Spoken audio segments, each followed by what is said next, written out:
Okay, so today we're talking about distance, displacement, I should say, time graphs. If you can't remember what displacement is, let's think about maybe a journey you would take through a town. So you'd start off at point A and you would get to point B.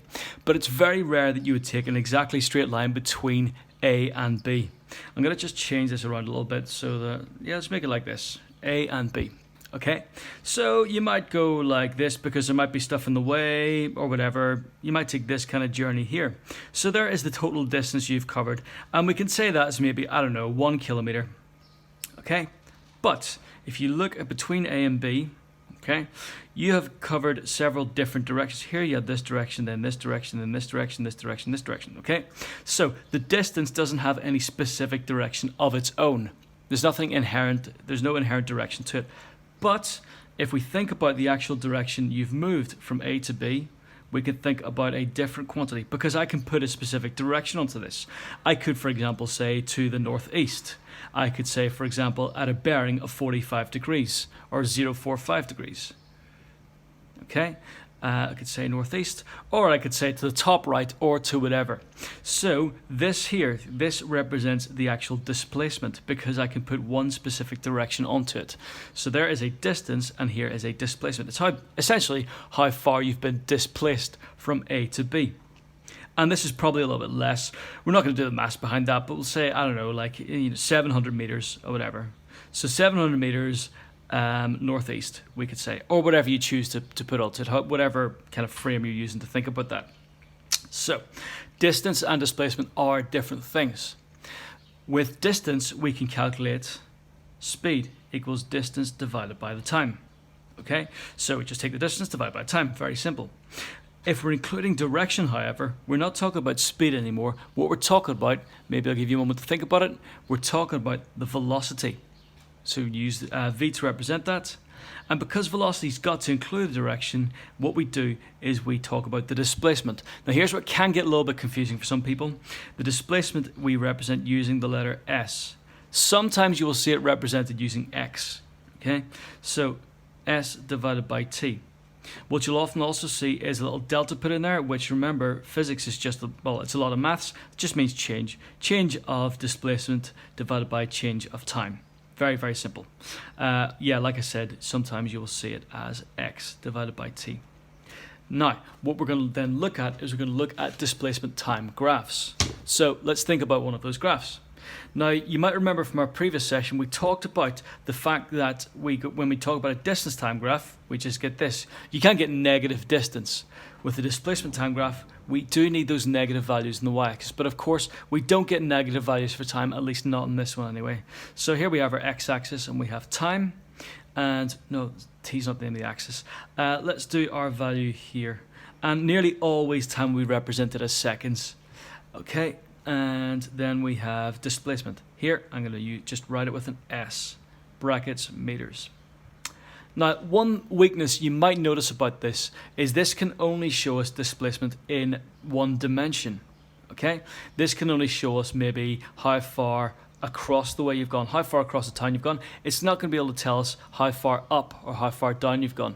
Or if it's telling us one thing, it can't tell us the other. So if we think about the displacement of a hiker climbing a mountain, all right, so our displacement here could be, 800 meters.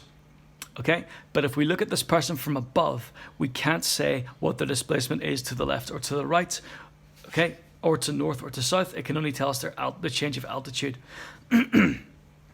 But that's okay. You can get three-dimensional diagrams as well. But yeah, we don't work with those at A level.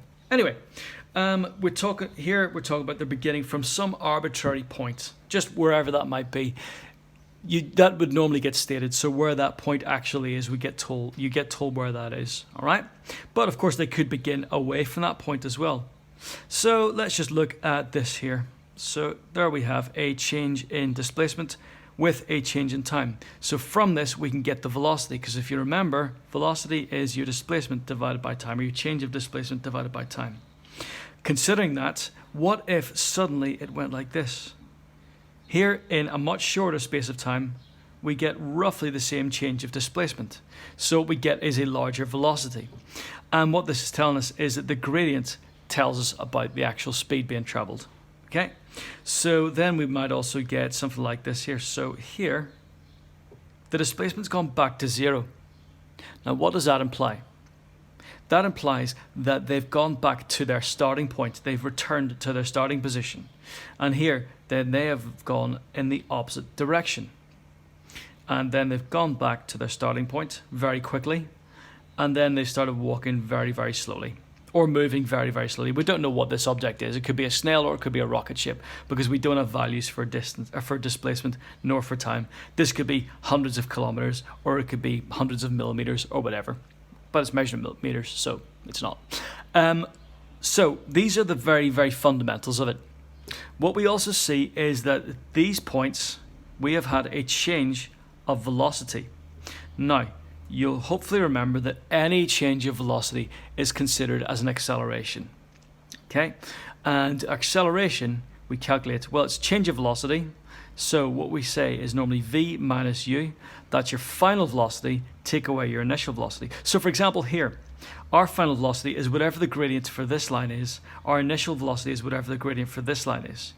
And then we divide that by time, because acceleration's got to happen per unit time. Now you can see, because this is a very sharp angle on this graph, that change of time is very, very small indeed. In fact, if we are imagining that's a completely sharp angle, there's no change in time. So that would imply an extremely high, an infinitely high acceleration, which of course would kill anybody. So that's one of the weaknesses of these kinds of graphs. It's very difficult to see the amount of acceleration, but at that point, that's when we start to use velocity time graphs instead. So it's a bit of a weakness of a distance time graph.